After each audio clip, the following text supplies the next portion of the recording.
putting yourself in a position so that when that opportunity arises, you're ready for it. If you see the opportunity and you haven't been really like working for that for the past years or whatever, then that opportunity comes up, you're not going to be ready and it's going to pass you by. If I could go back in my lifetime and say, what's a big mistake? I wish I figured this out earlier. Ask questions, ask why. It takes a special leader to help you grow in a certain role. Doesn't matter how I speak, doesn't matter how I look. And it holds true as you think big and don't let anybody stop you. Now that's a success story. Welcome everybody to Success Stories. Today we have on the podcast Noah Price, president at DTI, Dynamic Trades Incorporated, based out of Auburn, California. What we try to do, we'll dig into his story, how he's making an impact, and what's on the horizon. So let's get into it. The first thing I want to start out with is, Noah, how and where did you begin your construction career? Yeah, good question. I started it in, I guess, technically Moyer Springs, Idaho. My family lived there while I was in high school. And so I got my first job for a general contractor working weekends and summers, cleaning up job sites as a freshman. From there, the general contractor that I worked for is a small home builder, like owner operator with a handful of other guys. And I just worked alongside them. And I just, from the very beginning, learning how to sweep a floor, to stacking material, to how to stack it on a trailer versus how to stack it on the ground, just like little basics, to how to use a skill saw and then how to swing a hammer and what a nailing pattern is and how to use a tape measure and how to cut and, just one step at a time. And I think by the end of high school, I was, at least in my mind, obviously, I thought I knew everything. Right. Yeah, of course. Right. Yeah. But by the end of high school, I was fairly proficient with most all of the construction tools, especially in residential construction, and really comfortable with like the mechanical, electrical, plumbing trades. Not performing them, but just like comfortable being around them. And I understood well kind of what the different relationships were between the different trades and who goes first and who goes second, and when the next steps are going to happen. Yeah. Job site etiquette. Yeah. Right? Yeah. Whose way to stay out of. Yeah, for sure. Well, that's excellent. So literally really started from the bottom. Yeah, totally. And a lot of just working with having the blessing of being able to work around guys that like cared enough to tell me what's going on in their head or like what we're doing next versus just the boss or the foreman or whatever that's just like, dig this ditch and tell me when you're done. Gotcha. Yeah. Or cut 50 boards that are this length, and there's no explanation of why or like what they're going to be for or anything. They're just like, do this and then do the next thing. I was really blessed with like guys at a young age that were like, okay, you're going to cut this and this is why. And here, now you're going to go install them and you'll see why it matters that you cut to the 16th of an inch or whatever it is, Gotcha. Yeah. So they really took you under the wing to explain and help you garner that knowledge as you grew up. Yeah. That's awesome. Sure. Did you have any foundational experience of before you started that first job, or was it just like, hey, I got two hands and I'm good to go. I got some work boots. Where can I help? Gotcha. I had no experience. It was like under the table, my mom and dad dropping me off until I got a car. And nice. Yeah. Excellent. Well, it probably plays into some, I would guess, work ethic that you probably received from your parents. Yes. Yeah. And yeah, they definitely encouraged working. We had lots of, like, as kids, lots of chores and tasks, and we were very, like, I don't know, country folk, I guess. So a lot of hands-on projects, and we did projects around the house. So like, it wasn't like I had never like walked around in dirt or anything. Yeah. So that definitely helped with my like comfortability of like being around tools and things. You knew what a hammer was. Difference between it. Exactly. Gotcha. Yeah. Gotcha. I knew which end of the hammer to hit. Yeah. So after that, maybe when you graduated high school, where did you kind of find yourself next? Yeah. So I tried to get out of the trades and go to college, and that lasted 2 years. Yeah. So you got some nice debt. Yeah. Well, thankfully I went to a community college. I got it paid for by grants and different things like that. So that was good. And I had a lot of fun. And I, looking back on it, I did learn a lot that I think did influence my career later. I went to like an outdoor recreation, like leadership school. So if I had continued on with that schooling, it like sets you up to be like an outdoor, like a guide or a wilderness guide or something like that. So a Gotcha. lot of like team building, team dynamics, like ethics, kind of stuff like that. Obviously, we learned lots of technical skills about being in the Right. outdoors, all sorts of adventures and really fun things. But for me, I realized I did learn a lot about working with people, working with teams, being a leader, like being a follower, all the different types of kind of, I don't know, interpersonal relationships that you have with people, and just the general going to college things you learn. So looking back on it, I did learn a lot. I was still building part-time on the side. Like I didn't stop doing that, but I was thinking, I was like, oh man, I'm gonna do this, and then I'm gonna get out of the trades. Get rid of uh that tool belt, right? exactly. Well, it And yeah, so sounds then like at the core, maybe communication, a good large piece of it. Just be I able to, definitely learned a lot about communication. Yeah, for sure. Yeah, so that last, like, 2 years, I finished that program. I think I went to, like, 6 weeks of my 3rd year of college and dropped out. I, like I got done with all the technical, like, cool classes for the certificate that I got. Like, it was a 2-year program, and then, if I wanted to go on to get, like, my bachelor's or whatever, I had to do real college classes, like math and science. And that's when I was like, "Nope, can't do it." Like, I'm out. Like, I started learning a little bit more about, like, the actual jobs that you would get, and the pay was definitely part of it, and I realized, I was like, "You know what? I'm gonna take a pay cut as soon as I get done with this degree and start a job," like, and it was just brutal. I just realized, I was like, "You know what? I'm like," and I like building. I just realized I like all this stuff, so why stop? yeah, why abandon it? Yeah. Yeah. Either go in or just, yeah, get out of it. So got done with school, realized it wasn't for you. Then where'd you head to next? Yeah, so let's see. High school was up in Moyer Springs. Bonners Ferry is a little bit more well known, or a little bit bigger, I guess, but that's like 30 minutes south of the Canadian border. So then I went to Coeur d'Alene, Idaho. That's where I went to school at a community college for a little bit, and was working for another general contractor there. So I stopped going to school after 2 years, and I just started working full time for him. And that's really where I think my career, I don't know. I mean, they're all like amazing steps in the process of my career, but there was a kind of a turn to new leaf. I was working for this guy's name's Matt Bryan, and his company at that time was Riverstone Resources and Construction, and he he kind of gave me the reins to take on projects like start to finish, I guess.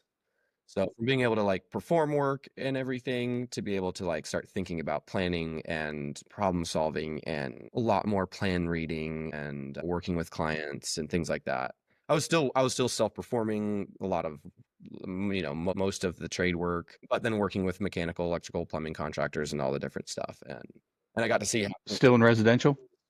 yeah, see houses from start to finish, and like just the whole process. And I guess I had seen homes get built from start to finish before, but I hadn't quite seen it through that lens of, like, I don't know, a little bit of calling some shots and seeing the consequences of making Yeah. mistakes, how they translate. Yeah, the right decisions and the wrong ones, right? Yeah, yeah. Yeah. So that was Excellent. huge growing season. That was, I don't know, 4-ish years, I want to say, of kind of, like doing that. Where do you think he got that confidence in you? Or did you know him beforehand, or was it just a brand new start? I knew him. I guess there was some like ties. The very first GC that I worked for, I don't even know the name. Steve Tanner. I don't know the name of his company. It probably was Steve Tanner Construction or something Yeah. like that. Uh, some of the much more experienced builders that worked for him also worked for Matt Bryan. Various, whatever, projects come and go. They would like go back and forth. So Matt knew who I was when I worked for the other GC. And so when I moved down to Coeur d'Alene and he was down there was some connection. Gotcha. And then, yeah, I mean, and it's not like I just like started working for him and he's like, okay, here's a project. It was, Yeah. Over I time. do little things, and he's like, okay, like this is going well. So it was definitely over time, like the confidence was gained, in me to be able to do projects and stuff. So. Excellent. And what do I mean? Let's dig into him a little bit of, because not all bosses are like that, or leadership are like that, right? They get you in a role and they're like, stay in your lane, know what you need to do here. It takes a special leader to help you grow in a certain role and get more confidence in you and give you more responsibility and Yeah. accountability and allowing you to make mistakes, right? It's a huge leap for Mhm. leadership. Yeah. How did that kind of set you up for where you're at now? It was like Matt had a good balance of, well, sometimes it's by the circumstance. He's really busy and has other things going on. Yeah, right. You are going to need to figure this out on your own. So there's definitely a, like, it's not all like, how do I say? Planned. Yeah, It's not all planned. There's definitely things that it's just the circumstances of that season of life worked out really well. He was busy, very busy, and needed someone to step in to do the job, and so I was here and I didn't burn one down. So the next one, he's like, well, that worked out. all right. But there's definitely that you're totally right. There's definitely personalities and different, characters out there that in that like in that circumstance, they'll turn away from it and they'll like tighten the grip and they'll say, nope, and they'll choose a different avenue to try to get through the tight squeeze of whatever, two projects at once or something. And they'll just like work themselves to the bone or whatever, or they'll like retract from giving over some like opportunity to somebody else. And Matt definitely had that personality to be like to kind of see it as an opportunity of like, oh, this is great. Like I have a good employee. I have someone that can step up. Like, let's try it. And I think that definitely influenced my leadership style now. But I definitely have, well, I'm still growing into it. I'm super young, so I don't know it all, but I definitely have tried to be intentional about my balance of, I don't want it just to be because circumstances, or because, these what feel like uncontrollable factors are like wanting me to give an opportunity to somebody. I try to like balance that, because that can also hurt someone a lot. Like putting someone into a situation that is way above their head and way out of their comfort zone, and they might just not have the personality or the character to like take on something like that that's above their head. For And sure. I've seen it really kind of damage people's, I don't know, sometimes it's the relationship with the company, sometimes it's just their work ethic or their drive to try to keep learning, then they just want to retract then afterward. So I've seen Yeah, that you don't, happen too, and I definitely try to be cautious about wanting to like make sure all of the stars are aligned, not just the two that I see through my, from my perspective. for sure, for sure. Yeah, because sometimes I always explain it like leadership. It's a little scary to delegate sometimes and to give up some of that control and to give that up. But once you find the right person or the right people, then it's exhilarating. You're like, yes, what else can I get off of, and what else can I get off my plate? And it's one of the most exciting things that I get to do. Like I'm not building with my hands anymore.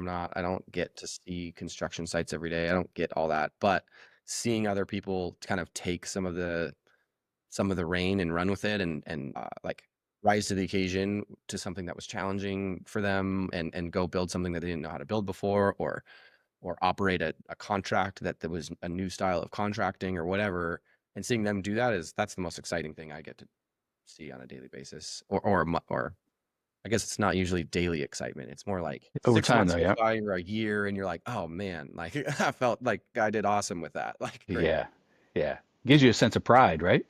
Totally. Yeah, totally. Yeah, yeah. So between that job and when you landed at DTI, how did was there anything else, or how did you find your way to your role now? Yeah. Um, so let's see, this was 2008, 18, I want to say. Maybe it was 2017. 2018, I think. I moved down from Coeur d'Alene down to the Auburn area. And I got a job with Dynamic Trades. Like I had my brother-in-law was a tile contractor, and he had worked for Dynamic Trades before, and I asked him, I was like, hey, I'm gonna be moving, like, do you know anyone? And he's like, oh yeah, like this GC is great. They're growing and are looking to hire. So I think I did a phone interview before I moved, and got an offer letter from them. And at that time, Dynamic was really small. It was like 8 Good. people. And I mean, we're still smallish, but there's, yeah, not a lot of people. From an So infrastructure. yeah, I got that offer Yeah, letter done, moved down here, and started working I think I probably, like, looking back on it, I wouldn't say I undersold myself, but I definitely I didn't want to like say I can be all this or I can do all this stuff. I just started as like a journeyman carpenter, I think, for them or for us. And Gotcha. just I think it was pretty funny. I think when I first came down, like I showed up and I was planning to work with my bags on for quite a while, and I showed up and I think I like cleaned up a job site. It was like a big demo job before we were doing the TI, and I like cleaned up this job site for like 3 weeks straight. I was like, damn, like this is the easiest thing I've ever gone. Like I had gone from, building homes and like a lot of critical thinking and doing kind of the more challenging like actions on a job site to coming down here. And I'm just like a nobody. I just showed up, like there was a superintendent on site and some other guys that had been working, and then lots of sub trades and all sorts of stuff. And that's what he had me do for a while. So it's funny to always think back about that. But then, things naturally, that job got done. Andrew and Tyson, who are still owners, that, at that time we were, you know, it was smaller, so they were working more with the field staff. So it pretty quickly, within a couple months, started doing more and more, kind of running my own jobs, moved into becoming a superintendent and just running full projects, which is the superintendent role at Dynamic Trades was really a lot closer to what I was doing for the home builder up in Idaho. So that role was good. Was Dynamic at that time was transitioning to going all commercial from residential. So that was a little bit of a learning time, was just learning the kind of means and methods and processes for commercial construction, rather than residential. So definitely like learning season. It was good. It was really good to like take a reset, not jump into a new company and a new, I guess, like mode of construction with like any kind of seniority. It was nice to just like reset, start lower down, and just kind of work your way up and see how things feel. Almost like perfect timing, It was right? really good timing, yeah. Yeah, and it was good. I mean, it was amazing timing with the way the company was moving. Right, for them and for Within you. Yeah, yeah. Within a couple years, Andrew, who's our CEO now and still an owner, he at that time, I don't know what the titles were, but Andrew and Tyson were partners, business partners in the deal. Andrew had a friend that was retiring or wanted to retire, and he's wanted to basically sell his very small national retail construction company. And so we bought that company. Well, I don't know, absorbed it, I guess, into Dynamic Trades. The company name and branding and everything went away, and we like basically pulled a couple of their employees that we liked, and that guy's name was Tim. He retired basically, and then we took over those licenses. So from there, we go from a GC that's just licensed in California, doing commercial work, to GC that's licensed all over the country, like that. Overnight, huh? That's awesome. Yeah, just the timing of all that was just amazing with my career and me growing with the company. And so I basically took over what Tim's role was in his own company. His company was very small, so he was like the project manager, the estimator, the owner, the everything. So then we just absorbed that, and I became the project manager. He had an estimator, so I helped with estimating it, and it was very like kind of grassroots, like run the national work was kind of how it was like laid out. So I guess my title officially became project manager. We just had a couple projects going nationally. We still had lots of work locally. I kind of stepped away from the local work for a while just because the national work, I just had to travel a lot. And so I learned what it was like to do national retail construction. And that was a rude awakening.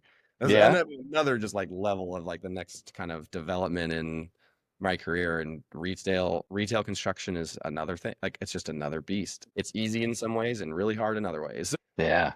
Yeah. So in your role today as president, what's your day to day or your week kind of look like now?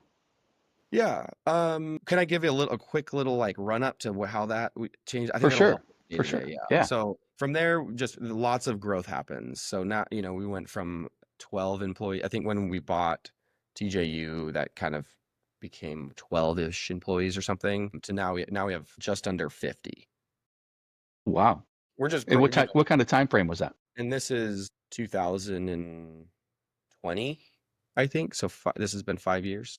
Yeah.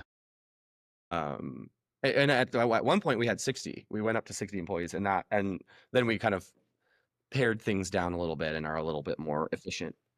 But yeah, so we just growing. So it was like a project manager kind of through most of that. And then about 2 years ago, once we had kind of a project management staff, where now we have 4 project managers, we have 2 estimators, we have 2 junior estimators, we have, a handful of project accountants, we have, I don't know, 15 superintendents and like 7 or 8 like traveling journeyman type guys. Once we had the staff, that kind of opened up a role for like, okay, someone's going to manage that at an operational level.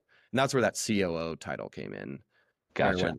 I went from being a project manager to kind of stepping away from specific project responsibilities to overseeing all of our project teams, essentially, is what I call them. And so that's been it's been a process of the last 2 years. And now I'm pretty close to like, I very, very rarely have project specific responsibility. We had um, a project manager move on to another company. So there was some fallout of projects that he hadn't quite finished out yet. I decided not to assign them to a different project manager. I was just like, I know enough about them. I'll close those ones out. So like, that's kind of the day to day now is, um, managing our estimating team, managing the project management team, and helping set all of those players up for success.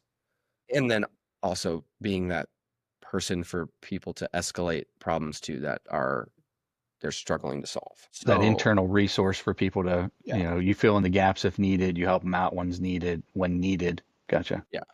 So yeah, so in that COO role, that's really what that was. In December, we kind of restructured a little bit more. Andrew became the CEO, I became the president, and he's kind of stepping away from day-to-day stuff, and he's just staying on our board, but he has a cabinet shop and a residential general construction company, so he's just kind of spending a little bit more energy focusing on that now.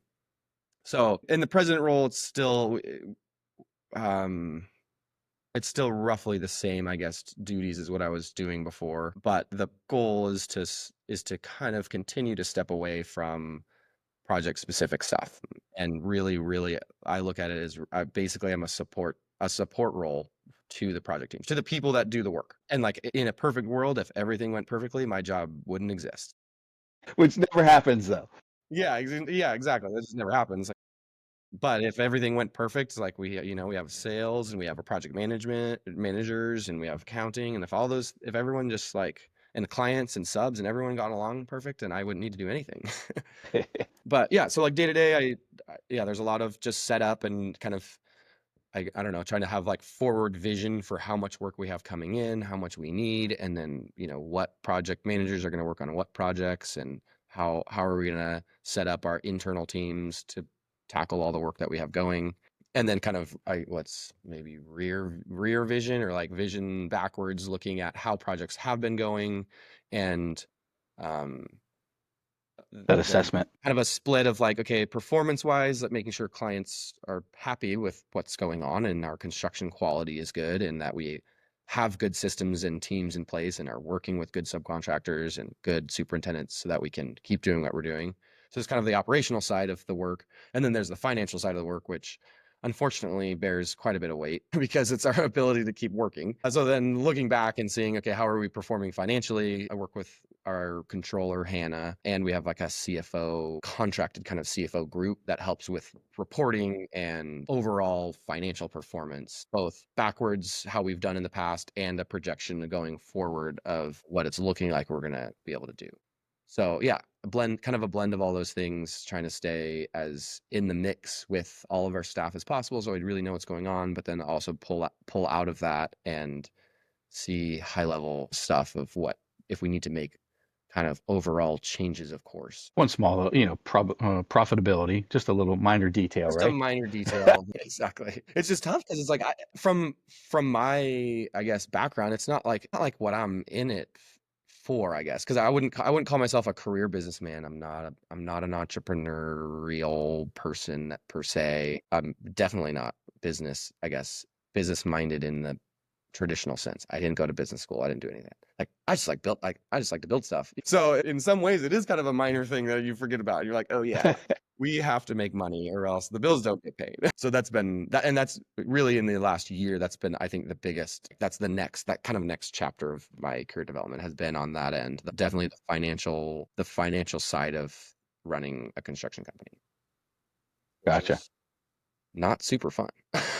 Yeah, right. Especially if it's new to you. Yeah, but it's nice you have that background understanding of the industry, and you came up through the ranks, Mhm. so you have that unique perspective of somebody that went to business school, that they don't know the difference between plumb Yeah. and level. Yeah. So you got that above them, so that's good. But so over the last couple of years, what are any trends or anything that's been coming and going? Things that you're hoping leaves, things that you see on the horizon that are coming in the industry or for you guys? I mean, there's just weird. I don't know. The overall trend is that it's weird. No, that's not very descriptive. There's just weird in the trades.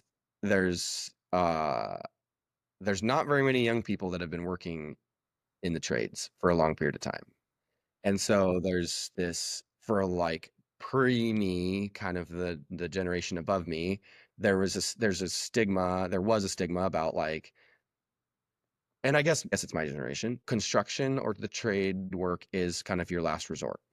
Like if you can't go to college and you can't get quote educated, then you work in the trades, like physically. And then, but now it's like shifting a little bit where you have, it's it's good money. Like whether you're in upper management in a larger construction company, or you're like a laborer on site, like you can make really good money. And so now Across there's all the this trades. perspective where now younger people are like, well, I want that. Like I don't have to go to college and I can earn good money. And so there's this kind of just like funny flood of people that are interested in it, but aren't really, I guess they're not really interested in it other than that it seems to kind of suit their needs at the time. And so there's kind of this weird, like, it's hard to find young people that want to work for, I guess, maybe the right reasons and are actually really interested in it enough to keep them going for a long period of time and actually like make a career out of it. And then you have a lot of older guys that have been doing it for a super long time and like they're eventually going to retire, you know? Right. Yeah. So that's an interesting trend. And especially in like hiring and trying to staff a construction company is like, where are those people going to come from? I guess. Yeah. Do you guys have employees, subs? How do you, or out of the hall, or how So do you guys? we don't perform a lot of our work ourselves, Okay. like 98% subcontracted, but we're doing enough that that's still a decent amount. So we have like 7 or 8 journeymen. We have one laborer and 7 or 8 journeyman level guys that will move around to the different superintendents that are on site as needed. So like for different small scopes of work, if we don't have a sub to do it, or sometimes we do it on purpose. So like, oh, we can totally perform this. Like we have a job in Hawaii right now, and we have 2 of our Sign journeymen me over up. there. Yeah, exactly. I was like, this is fun. Like I'm like, heck yeah, we don't need to hire a subcontractor to go paint walls. Like we'll send our guys over there. So like got 2 guys over there for 4 weeks painting. And there's obviously other stuff they're doing too, but like, sure, we'll totally self-perform that. Like, this is great opportunity for the guys. So yeah, so we're not staffing. I'm not, honestly, like, compared to maybe other guys or in other companies, I'm not dealing with nearly as much of the struggles of trying to staff tradesmen that other people do that are performing more work. But staffing superintendents is definitely that's where I see the challenges of like guys and the levels of experience that they have. And trying to find those people that have a lot of trade experience, can also be leaders on a job site, and then also can blend that with like the increases in paperwork and technology and all the different stuff that we're having to do to work for our clients. So that's another interesting thing, is all of the technology and the platforms that we have to tell people about the work that we're doing, not just do it, uh, which is obviously for the older superintendents, they don't really like doing that. Like they just like getting work done. They like making phone calls and they have their notepad and they just get the work done. But then as a national GC, not only do we need to see visibility on what they're working on and what's going on, but the clients really like that.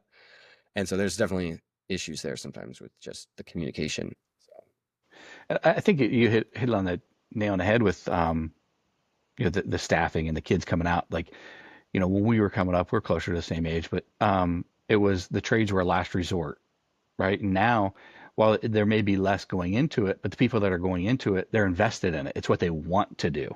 It's not something that they kind of were forced or fell down into, right? yeah. So hopefully, I guess, what does that mean when it comes to the quality of work or how long they're sticking around? I would assume it means that they're a little bit more loyal and they want to stay in the industry and with the companies a little bit longer. Yeah. I don't You know. feeling I that at mean, all or no? there's something weird about how when at least given our, what's the word? Our culture maybe, like now that it's something that's kind of desired to do, now everyone wants to go to school for it. Like, I'm construction management school. And you're like, awesome, good job. Or I'm doing this school. And Or you just learned on the rather than fly. like the old school like apprenticeship style, which I never like had an apprentice title, but when looking back at my career, I 100% like I had my people that were invested in me learning. I was 100% an apprentice. I was very invested in learning. I would go home and like watch YouTube videos about how to use like the L90 whatever laser level. And I was like, I'm gonna use this thing tomorrow. Like, sweet. So like I was going to school. Like that would like that's That was your learning, education. right? Yeah. Or whatever. Like we're gonna be installing tile next week. I'm like reading specs on how we're gonna do it and watching videos and what tools are, all these different things. And then combined with getting to work with really awesome people that are willing to show me what we're using and why and all that stuff. Well, I think that self-motivation, that education is probably why you not landed, but grew into the role that you're in, right? Because you were self-motivated to Yeah. educate yourself and not waited for somebody to force that or you had to do it. You wanted to do it, right? Yeah, absolutely. There was definitely I had an expedited like, I guess, path. It's just funny that there was no official like do four Track. years and then you're going to become a journeyman. Like I never got like a journeyman's card for anything or any like no certificates in other than the outdoor leadership school. That was like the first like certificate that I got. It was like or I'm an associates of applied science in outdoor rec.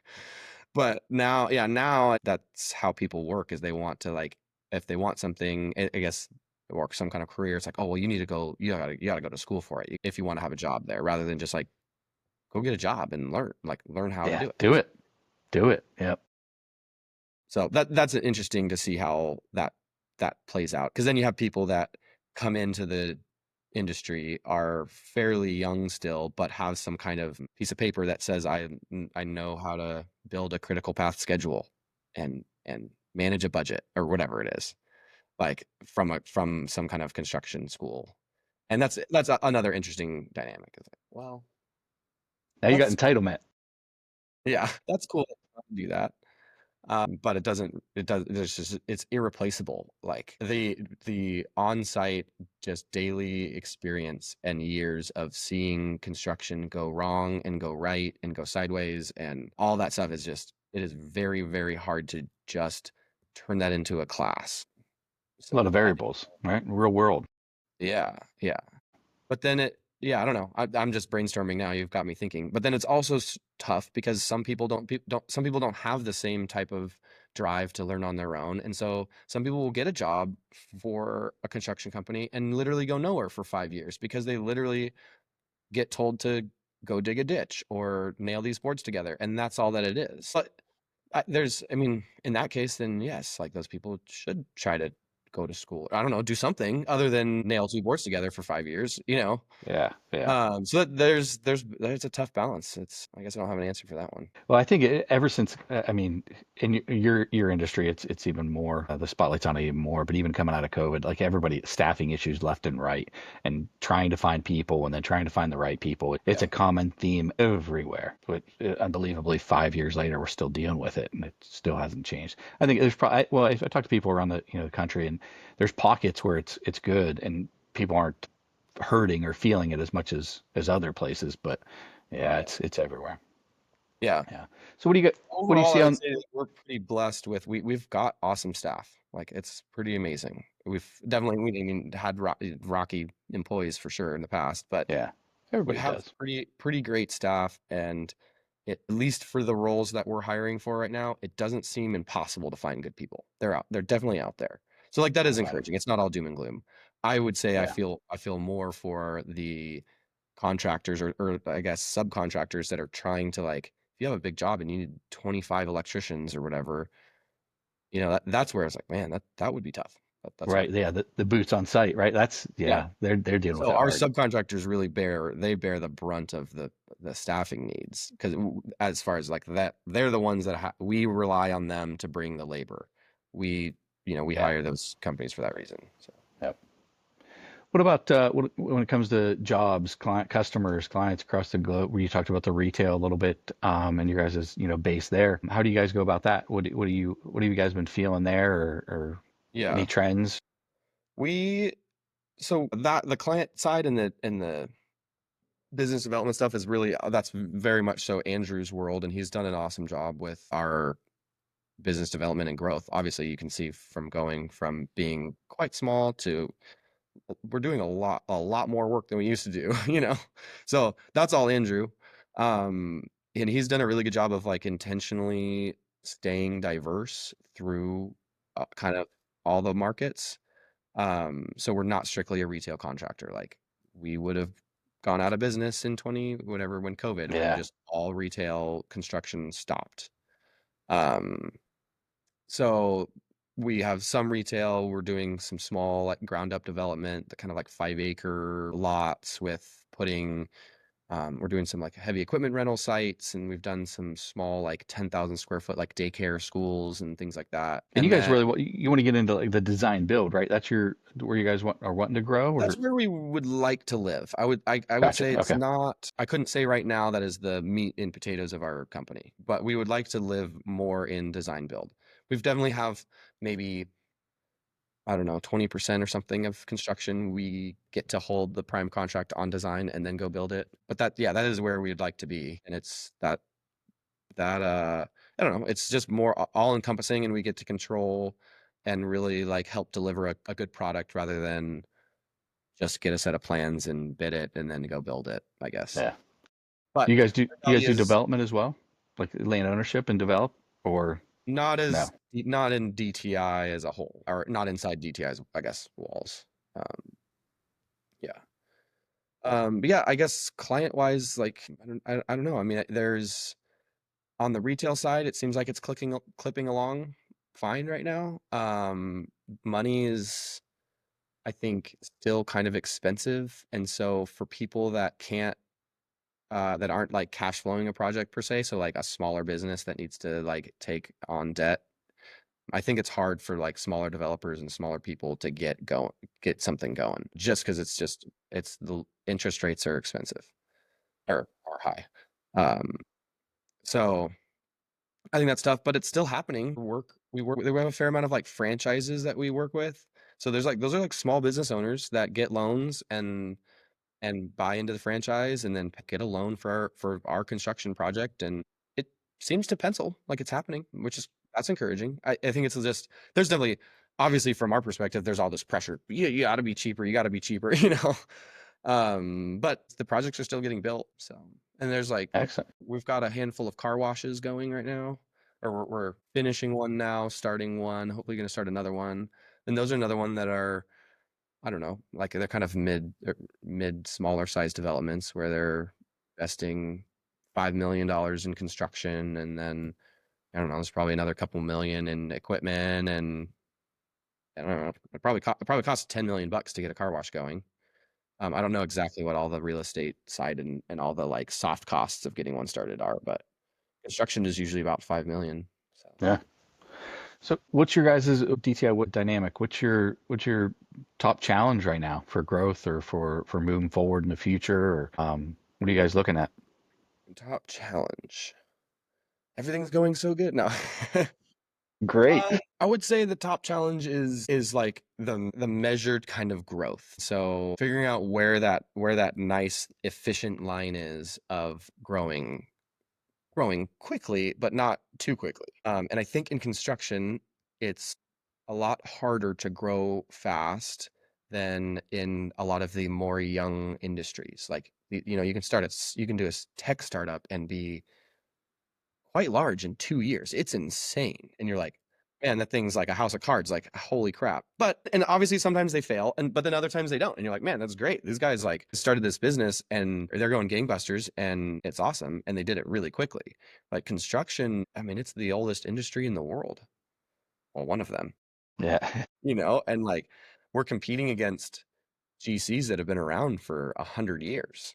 Yeah. A lot of So legacies. trying to break into a new market that you haven't necessarily built in yet and not having experience when there's lots of GCs out there. There's a lot of really good GCs. There's no doubt about it. It's not like we're in a market where there's no one around to build stuff. There's a bunch of great ones. And so a client can look at someone that's, let's say it's us and we want to build a hotel or something.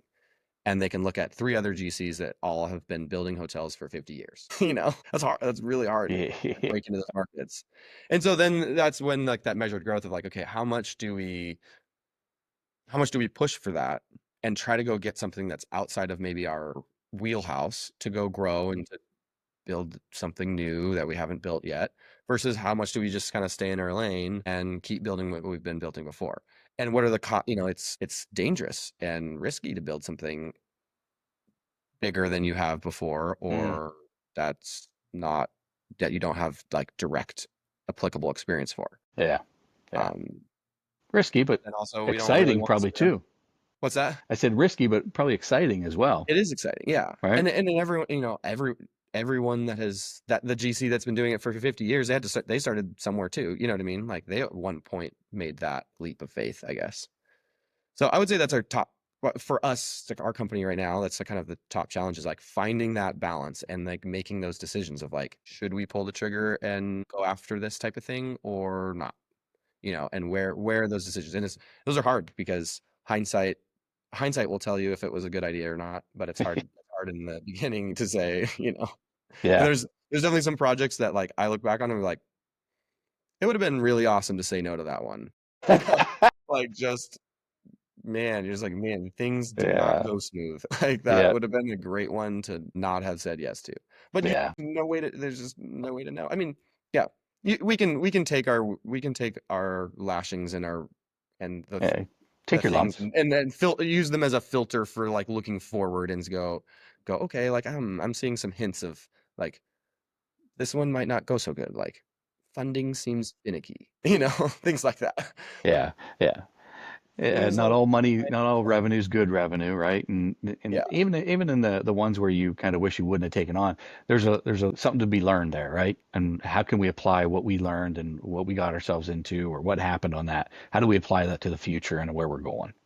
totally, exactly. Yeah. And then also, I mean, and it not, yeah, like also to keep as much focus on what has gone wrong as what's gone right. And there's a lot of good things to learn from the projects that have gone awesome. Like we've got a ton of them, and it's very easy to just take all of the projects that go wrong because they kind of take up more time. But Yeah. that's another thing that like we try to keep our focus is like, okay, what are the things that have gone right and are going well, and let's try to keep fertilizing that plant or keep feeding that one and those things so that we can and use those as filters for the future also. Hey, we're doing this now and it's going well, let's try to keep pursuing that, or let's keep pursuing it in the same thing just in another state or in another like a market.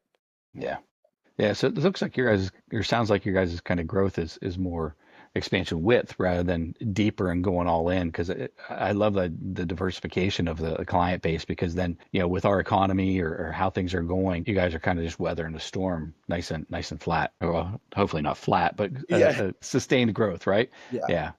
yeah, That's because funny you brought that up. The width versus down. Andrew and we were just talking about that the other day. Like I don't know, it's just kind of making those strategic decisions of like, okay, well, in some ways, our width, like our diversity and our national licensing, that is our growing down, if you will. Like that is kind of drilling down into like that's our focus, I guess. Which is kind of an interesting idea of like being like, well, you're kind of just like spreading yourself real thin across everything, and you're like, well, sure, if you look at it in one way, but then at the same time, that's our market. like that is what we're drilling down into, is saying we are in almost all of the states, and we are a contractor that does diverse types of work. Okay, like there it is. There it is. And we can drill down into that a mile deep.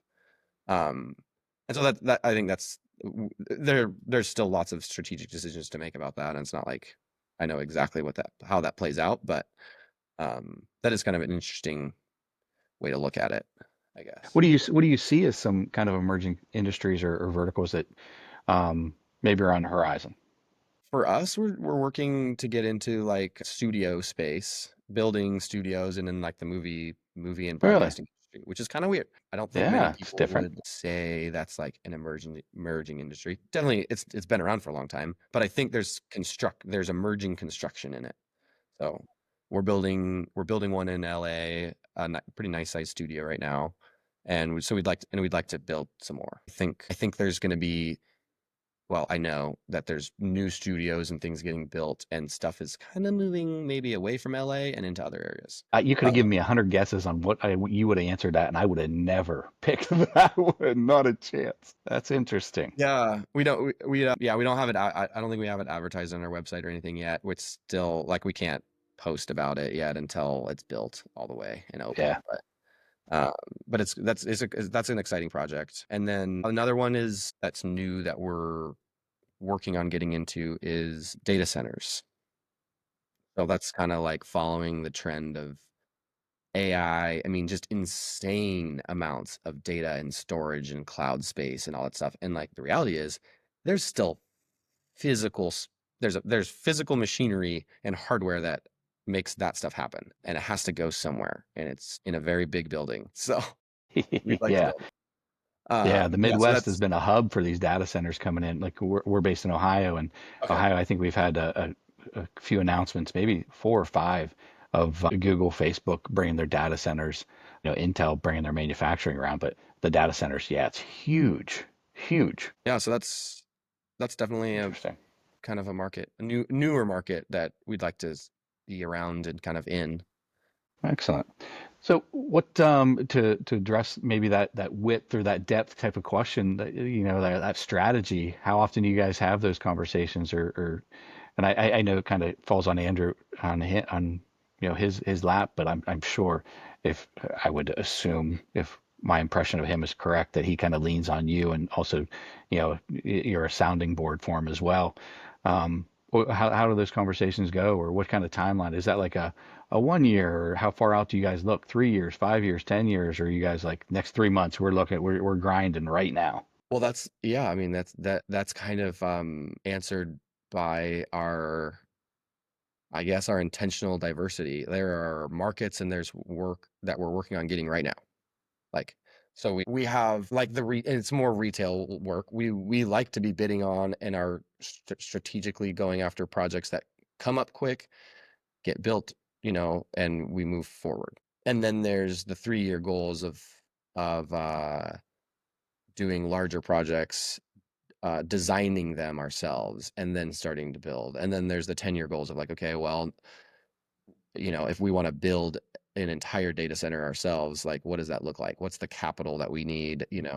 What's the bondability that we need? There's like bigger, or a lot of the larger government work of like, okay, those are like 10-year questions. So like we need to have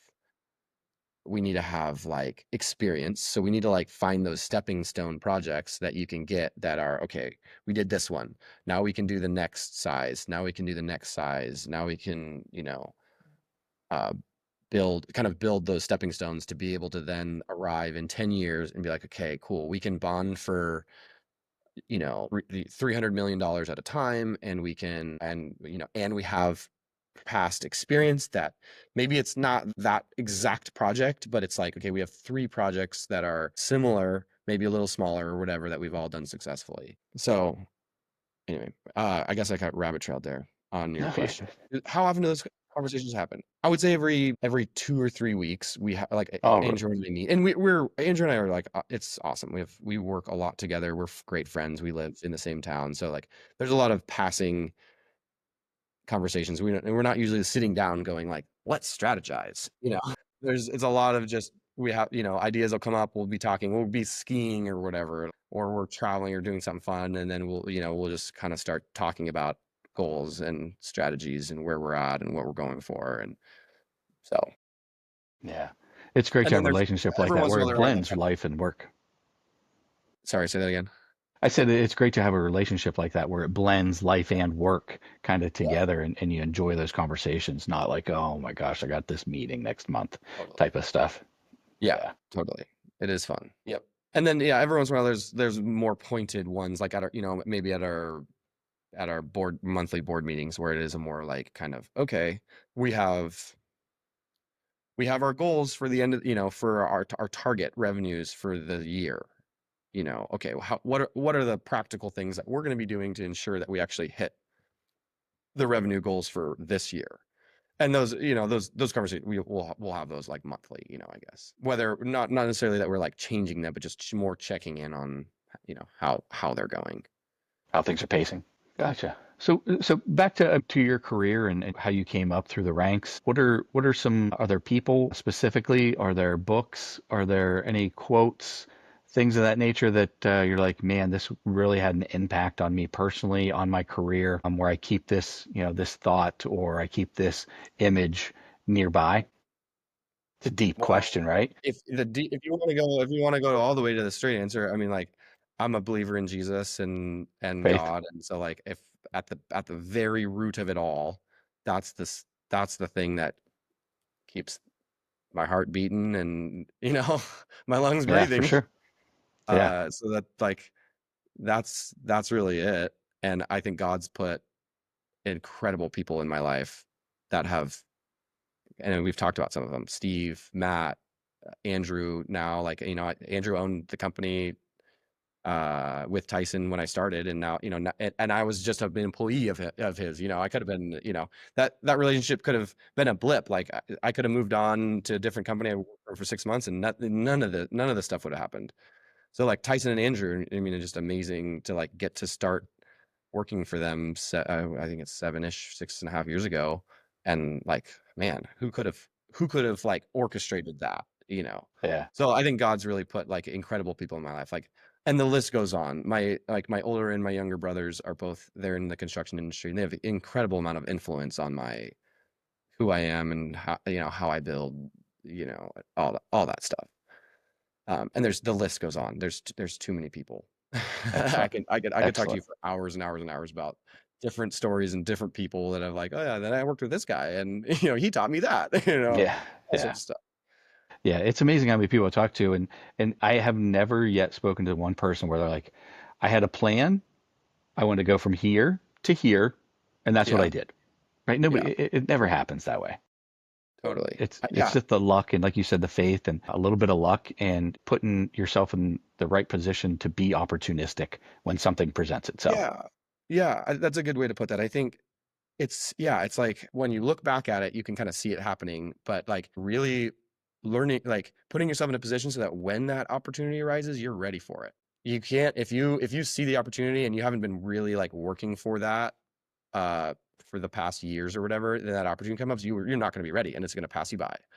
And so figuring out ways to just be like, to really try to work hard and drill down to like learn as much as you can every moment that you're working. If you're spending time working, you might as well be doing it to the absolute best of your ability and learning every little thing you can about it. Even if you're digging a trench, like, that's still something you can still learn about efficiency in that, you know? Yep, yep. It's funny you bring that up. I remember I was in a junior high and we had, the career day, right? And somebody came in, I believe it was an auctioneer or something, and his statement was, I don't care what you do, if you're going to dig a ditch, you be the best ditch digger that you have ever met. And it was just Totally. that mindset. Yes. Yeah, and that doing that day after day after day after day for years, and it's funny coming from me because I'm so young still, but like doing that for a year or whatever, can feel so. Every once in a while, you feel and you're just like, man, I've been doing the same stuff every day or whatever. But then looking back, you're like, actually, it wasn't that long, and you learn so much by just showing up every day and doing that, being the best ditch digger you can be for 30 days straight or however long it is until that job is done, and just doing Yeah. it. You really learn so much about yourself and you grow in ways that you wouldn't otherwise. And there's no way to, it's really hard to just like tell someone, oh, you have to do this. You just like you only learn that stuff once you've like lived through it, I guess. Yeah, my wife always says the days are always long, but the years are fast, Yeah, right? Because yeah, when that's you're a in great it, one. Yeah. yeah, yeah, because you don't realize what you're going through all the time, and sometimes it's a grind, right? And then you look back and you're like, wow, that flew by. Yeah, yeah. It's wild. It is wild how fast things move. So, any tidbits, words of wisdom that you have for our listeners that you want to leave them Mm, with? I mean, I think that this is that last thing we were talking about like being the best at what you're doing that day. If you're sending an email, write that email to the best of your ability. You know, spell check it, read it again. Think about who you're sending it to. Read it from their perspective.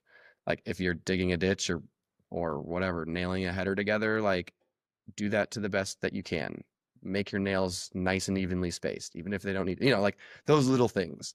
Like do that and do that over and over and over again. And then pair that with trying to learn and grow and ask questions and then surround yourself with people that want you to learn and grow. There's like this kind of synergy and like exponential growth that even if it feels really slow in the moment, you'll look back after a year or 2 years or 3 years and be like, man, things move fast. Things did end up moving really fast. That's awesome. Yeah, That's I awesome. would say that would be the main underlying thing. Excellent, Noah. Well, I appreciate you being on Words of Wisdom. I appreciate all the insight you're giving us, and kind of hearing about your story and where you're getting to, and kind of where you guys are going as well. It's exciting to follow your story in the future. And I think, like what you said, it just comes down to mindset, work ethic, integrity. I think is a little bit there of doing your job even when nobody's looking, even if you don't have to, but having that type of personality that you're going to do it anyway. I appreciate it. Thanks for being on, Noah. I appreciate it. Yeah, thanks, Steve. Super appreciate it. It's great. Well, what a great conversation today with Noah, his insight on the industry and the width of the verticals, and I really loved what he had to say on the integrity and mindset. Basically, your work ethic. It's been great, and hearing kind of his journey. It's something can be said for somebody starting at the bottom and working all their way up from just a laborer all the way now to a president of a multi-million-dollar construction company. So I think our listeners are going to get a lot of great content and a lot of good insight out of this. So Noah, I really appreciate it. Thanks again for joining us on this episode of Success Stories. Stick around and subscribe for more great content.